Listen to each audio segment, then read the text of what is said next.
اللہ وبرکاتہ نحمدہ ونصلی ونسلم علی رسولہ الکریم وعلی آلہ واصحابہ اجمعین اما بعد۔ ناظرین کرام، آج بہت ہی اہم موضوع پر بات کرنا ہے۔ رمضان مبارک بالکل ہمارے سامنے ہے اور ہم سب رمضان کی عبادتوں میں مصروف ہونے کے لیے بالکل تیار ہیں۔ ہمارے معاشرے میں ایک بہت بڑی برائی ہے جس کو محسوس کرنا بھی ضروری ہے اور اس کے خاتمے کے لیے کوشش کرنا بھی ضروری ہے۔ برائی یہ ہے کہ ہمارے بہت سارے مسلمان بھائی اور بہنیں بغیر کسی عذر شرعی کے روزہ چھوڑ دیتے ہیں۔ دیکھیے، معاشرے میں آپ سنتے ہوں گے لوگ ایک دوسرے سے سوال کرتے ہیں کہ آپ آج روزہ ہیں یا نہیں ہیں، اور بڑی آسانی سے لوگ جواب بھی دیتے ہیں نہیں آج نہیں ہے۔ اتنا ہلکا بنا دیا گیا ہے اس چیز کو کہ روزہ چھوڑنے والے کو یہ احساس ہی نہیں ہے کہ اس نے کتنا بڑا گناہ کیا ہے۔ روزہ کوئی ایسی عبادت نہیں ہے کہ ہم اپنی مرضی سے چاہیں تو رکھیں یا چاہیں تو نہ رکھیں، نہیں، بلکہ یہ اسلام کا ایک رکن ہے۔ یہ ایسا فرض ہے کہ بلا عذر جب ہم اس کو چھوڑ دیتے ہیں تو بہت سخت گنہگار ہوتے ہیں اور عذاب جہنم کے مستحق ہوتے ہیں۔ روزے کو فرض ماننا ایمان کا حصہ ہے، اور روزہ رکھنا یہ ہمارے لیے اتنا ضروری ہے کہ بلا عذر ایک روزہ بھی ہم ترک کرتے ہیں تو ہم فاسق و فاجر ہوتے ہیں، شریعت کے حساب سے بہت بڑے گنہگار اور مستحق عذاب نار ہوتے ہیں۔ روزہ فرض عبادت ہے، اور جب اللہ نے ہمیں روزہ رکھنے کی طاقت دی ہے تو یہ بہت بڑی نعمت ہے اللہ کی ہم پر، ہمیں اس کی قدر کرنا چاہیے۔ جب کسی عبادت پر کچھ پابندی لگتی ہے یا کسی طریقے سے رکاوٹ آنے لگتی ہے تب ہم محسوس کرتے ہیں کہ ہم ایک عبادت سے محروم ہو رہے ہیں، یا ایک فرض یا واجب سے محروم ہو رہے ہیں، یا سنت سے محروم ہو رہے ہیں۔ لیکن جب تک کوئی رکاوٹ نہیں ہوتی ہے تو ہم بڑی آسانی سے اس کو چھوڑ بھی دیتے ہیں اور محرومی کا احساس بھی نہیں کرتے۔ اس مسئلے پر ہمیں سوچنے کی ضرورت ہے، اور تمام مسلمانوں کو یہ کوشش کرنے کی ضرورت ہے کہ رمضان میں جو لوگ روزہ بلا عذر شرعی چھوڑ رہے ہیں ان کی اصلاح کی ہم کوشش کریں، ان کو سمجھانے کی کوشش کریں، اور جو نہ سمجھیں ان کے ساتھ ہم اپنا رویہ بدل لیں، ان کو اپنے قول کے ذریعے بھی اور فعل کے ذریعے بھی احساس دلائیں کہ روزہ کوئی چھوڑنے والی عبادت نہیں ہے۔ قرآن مجید میں اللہ تبارک و تعالیٰ نے ارشاد فرمایا ہے کہ تم پر روزہ فرض کیا گیا ہے، اور وہ گنتی کے چند ایام ہیں، یعنی بس رمضان کا ایک مہینہ ہی روزے فرض کیے گئے ہیں۔ اور اللہ تبارک و تعالیٰ نے ارشاد فرمایا کہ صرف امت محمدیہ پر ہی نہیں، پچھلی امتوں پر بھی فرض تھا، سب امتیں رکھتی آئی ہے، اس امت پر بھی فرض کیے گئے ہیں، اور چند دن ہی فرض ہیں۔ اور اللہ کے رسول صلی اللہ علیہ وآلہ وسلم ارشاد فرماتے ہیں کہ کوئی شخص ایک روزہ اگر چھوڑ دیتا ہے تو اس کا اتنا نقصان ہوتا ہے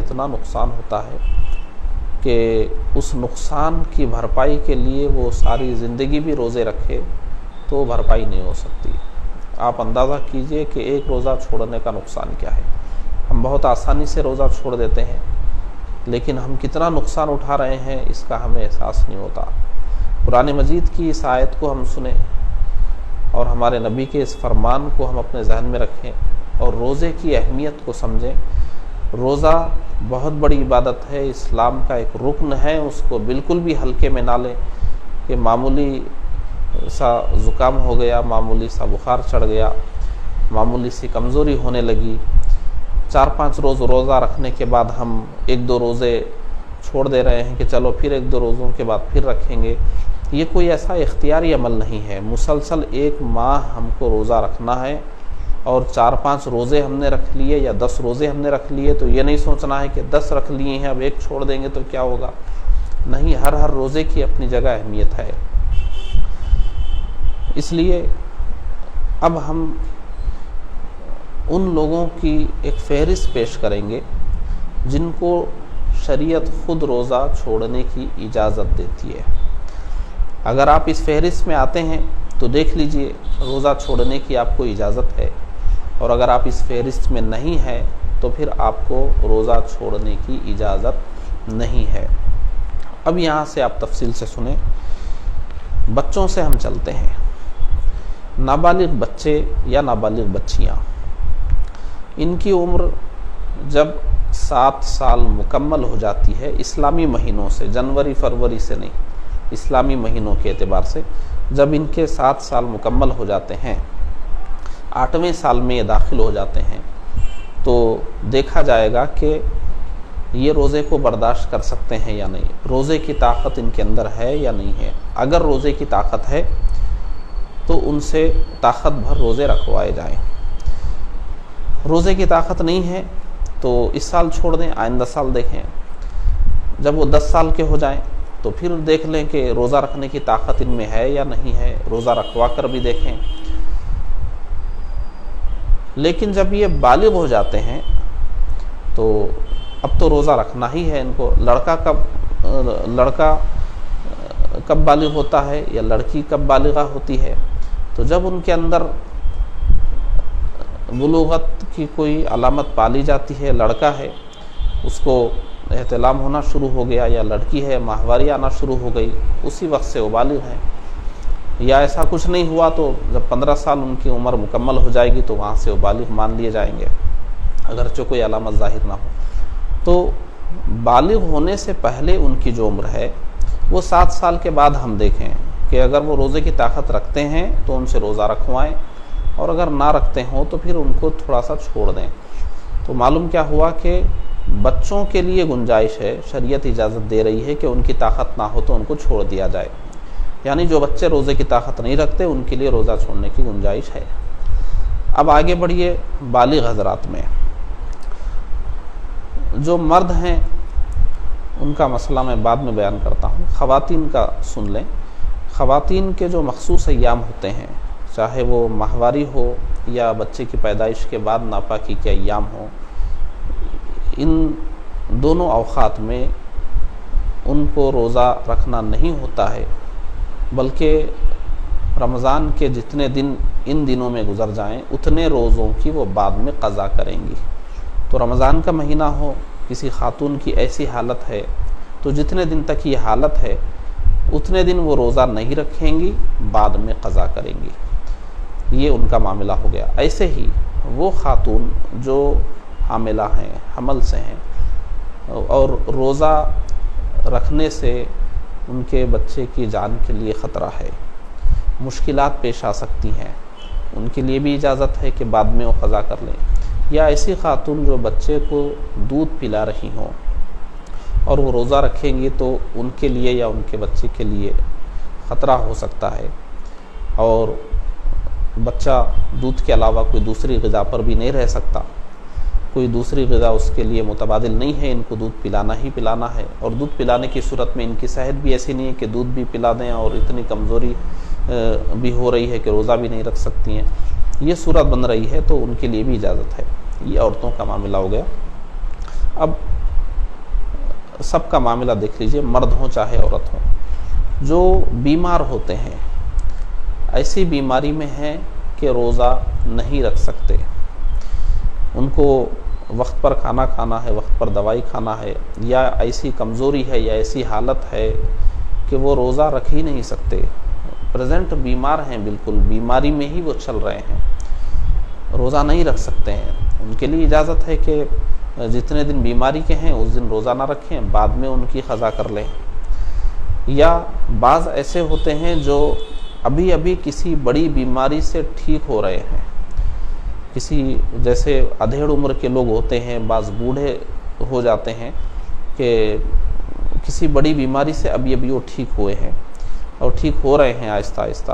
اب رمضان آ گیا، اب روزے رکھنے کی بالکل بھی ان کے اندر طاقت نہیں ہے، وہ بہت ہی کمزور ہیں، ان کو وقت سے کھانا کھانا ہے، وقت سے دوائی کھانا ہے، دھیرے دھیرے ان کو صحت کی طرف بڑھنا ہے، اور وہ اس حالت میں بالکل نہیں ہے۔ ان کا ابھی بڑی بیماری سے باہر آئے ہیں، دوبارہ بیمار ہو سکتے ہیں، یا جو بیماری ہے وہ بڑھ سکتی ہے یا بہت لمبی کھینچے گی، زیادہ دیر تک چلے گی روزے رکھنے کی وجہ سے، ایسی سب صورتیں ہو رہی ہے۔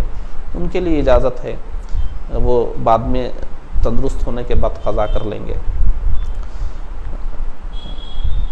اور ایسی کوئی بات نہیں ہے، ہم تندرست ہیں، کوئی بیماری میں مبتلا نہیں ہے، اور نہ بیمار ہونے کا اندیشہ ہے روزہ رکھنے کی وجہ سے، تو ہمارے لیے تو پھر کوئی گنجائش نہیں بنتی۔ ہاں، جو مسافر ہوتے ہیں، اگر ہم حالت سفر میں ہیں تو سفر کی حالت میں بھی روزہ چھوڑنے کی اجازت ہے کہ ہم چاہیں تو روزہ چھوڑ دیں، بعد میں قضا کر لیں۔ سفر کی حالت میں یہ سب کوئی حالت نہیں ہے تو پھر تو ہم کو روزہ رکھنا ہی ہے۔ تھوڑی سی کمزوری اور تھوڑی سی پریشانی کے بھوک برداشت کرنے میں ہم بوجھ محسوس کر رہے ہیں، پیاس برداشت کرنا، یہ سب ہم کو بوجھ محسوس ہو رہا ہے، نہیں، یا تھوڑا بہت کچھ ہم کو کمزوری محسوس ہو رہی ہے، ناقابل برداشت کمزوری نہیں ہے، ناقابل برداشت کوئی تکلیف نہیں ہے، اور یوں ہی ہم ہلکے میں لے کر روزہ، تھوڑی سی طبیعت کچھ بگڑ گئی اور ہم روزہ چھوڑ دے رہے ہیں، تو شریعت یہ اجازت ہم کو نہیں دیتی ہے۔ تو ایک مسلمان کو سوچنا ہے کہ روزہ ایسی عبادت ہے ہی نہیں کہ اپنی مرضی سے رکھیں یا اپنی مرضی سے چھوڑیں۔ ایسی کوئی صورت ہوتی ہے تو ہی ہم روزہ چھوڑنے کی اجازت شریعت ہم کو دیتی ہے۔ ایک صورت اور بچ جاتی ہے، ایسے بوڑھے حضرات جو اتنے بوڑھے ہو گئے ہیں کہ بڑھاپے کی وجہ سے اتنے کمزور ہو گئے ہیں کہ وہ روزہ نہیں رکھ سکتے، اور آگے بھی ان کو تندرستی کی امید نہیں ہے، اتنے بوڑھے ہو گئے ہیں کہ اب دن بدن کمزور ہی ہوتے جائیں گے، آگے بھی کوئی ان کو طاقت آنے کی امید نہیں ہے، تو ایسے بوڑھے شخص کو شریعت کی زبان میں شیخ فانی کہتے ہیں۔ ان کے لیے بھی اجازت ہوتی ہے کہ یہ روزہ ترک کر سکتے ہیں، اب چونکہ آگے بھی صحت کی امید نہیں ہے تو وہ روزے کا فدیہ دیں گے۔ لیکن ایسے بوڑھے ہیں یا ایسے کمزور ہیں کہ گرمی کے موسم میں رمضان ہے، جیسا کہ ان دنوں ہو رہا ہے، وہ اتنی گرمی میں تو روزہ نہیں رکھ سکتے، اور اتنا لمبا روزہ 14 گھنٹے کا ہو رہا ہے، اتنا نہیں سکتے۔ لیکن جو جاڑے کا موسم ہے اس میں دن ذرا چھوٹا بھی ہو جاتا ہے اور موسم بھی موافق ہوتا ہے، جاڑے کے موسم میں رکھ سکتے ہیں، اتنی طاقت ہے، تو ان کے لیے فدیہ نہیں ہے، بلکہ یہ ابھی روزہ چھوڑ دیں گے رمضان میں، اور جب جاڑے کا موسم آئے گا یا برسات کا موسم ہوگا جب قضا کر لیں گے۔ یعنی اس میں یہ بھی ہے کہ ایک ساتھ نہیں رکھ سکتے، کوئی ایسے ہیں جو رمضان میں ایک ساتھ روز نہیں رکھ سکتے، لیکن کچھ چھوڑ کر رکھ سکتے ہیں، تو ان کو چھوڑ کر ہی رکھنا ہوگا، اور بعد میں جتنے چھوٹ گئے ان کی قضا کرنی ہوگی۔ یا رمضان میں گرما ہے بالکل نہیں رکھ سکتے، ایسے بوڑھے ہیں کمزور ہے، لیکن جو موسم سردی کا آئے گا تو وہ تو 3 مہینے کا موسم ہوگا، اس میں 2-4 دن کے ناغے کے ساتھ ایک روزہ یا ہفتے میں ایک روزہ، اس طرح کرتے کرتے وہ اگر روزوں کی قضا کر سکتے ہیں تو بھی ان کو قضا کرنی ہوگی، فدیہ نہیں دیں گے۔ تو ان تمام مسائل پر آپ غور کیجئے، کتنے سخت احکامات ہیں روزے کے سلسلے میں۔ آخر حد تک کوشش کی جاتی ہے، شریعت یہ کوشش کرتی ہے کہ آپ روزہ رکھیں، کیونکہ یہ اسلام کا ایک رکن ہے، آپ مسلمان ہیں تو اس کی اہمیت کو سمجھیں۔ یہ جتنی صورتیں میں نے بتائی ہیں مختصراً، ان صورتوں میں کوئی صورت اگر آپ کے ساتھ نہیں ہے تو آپ روزہ رکھنا ہی ہے۔ آپ کو روزہ نہ رکھنے کا کوئی خیال یا ارادہ ہو تو اس کو اپنے ذہن سے نکال دیں، اس کی کوئی گنجائش نہیں ہے۔ دن تو گزر جائے گا، ہم کھائیں گے پیئیں گے تو بھی دن گزر جائے گا، نہیں کھائیں گے نہیں پیئیں گے تو بھی دن گزر جائے گا، لیکن روزے میں گزرے گا، ثواب بھی بے حساب ہے، عذاب سے بھی بچ جائیں گے، اور اگر بغیر روزے کے گزاریں گے اوقات گزر جائیں گے، بعد میں روزہ رکھنے والے نہ رکھنے والے سب برابر ہو جائیں گے۔ لیکن جو روزہ نہیں رکھا ہے وہ گناہ میں بھی مبتلا ہو گیا، عذاب میں بھی مبتلا ہوگا، روز قیامت حشر میں پوچھ اس کی بہت سخت ہوگی۔ تو تھوڑی دیر کی لذت کے لیے، تھوڑی دیر کی تکلیف کے لیے ہم کیوں ہمت ہاریں؟ بلکہ ہم روزے کو اس انداز میں لیں کہ ہم مسلمان ہیں تو ہم روزہ رکھیں گے، تھوڑی تکلیف ہوگی تو برداشت کریں گے، لیکن میں روزہ رکھوں گا۔ روزہ چھوٹ رہا ہو تو ہم شرمندہ ہو جائیں، اپنے آپ میں شرمندہ ہو جائیں، ہم اللہ اس کے رسول سے شرم محسوس کریں، مخلوق سے شرم محسوس کریں، اور روزے کی اہمیت کو، اس کی عظمت کو سمجھتے ہوئے روزہ رکھنے کا ذہن بنائیں، روزہ چھوڑنے کا ذہن نہ بنائیں۔ اور جو لوگ روزہ آسانی سے چھوڑ رہے ہیں ان کو بھی احساس دلائیں اور زبان سے ان کو سمجھائیں، نہ ہو تو ہم اپنے رویے سے ان کا بائیکاٹ کرتے ہوئے یا ناراضی کا اظہار کرتے ہوئے ان کو قائل کرنے کی کوشش کریں، اور معاشرے میں شعور لانے کی کوشش کریں کہ رمضان میں ہم کو روزہ رکھنا ہی رکھنا ہے، اور رمضان کھانے پینے کا مہینہ نہیں بلکہ بھوکے پیاسے رہنے کا مہینہ ہے، اور کچھ تکلیف، کچھ پیاس، کچھ بھوک، کچھ کمزوری یہ محسوس کرنے کا اور اس سے مقابلہ کرنے کا مہینہ ہے، اور یہی خاص عبادت ہے اس مہینے کی۔ اللہ تبارک و تعالی ہم سب کو نیک توفیق عطا فرمائے۔ وآخر دعوانا الحمدللہ رب العالمین۔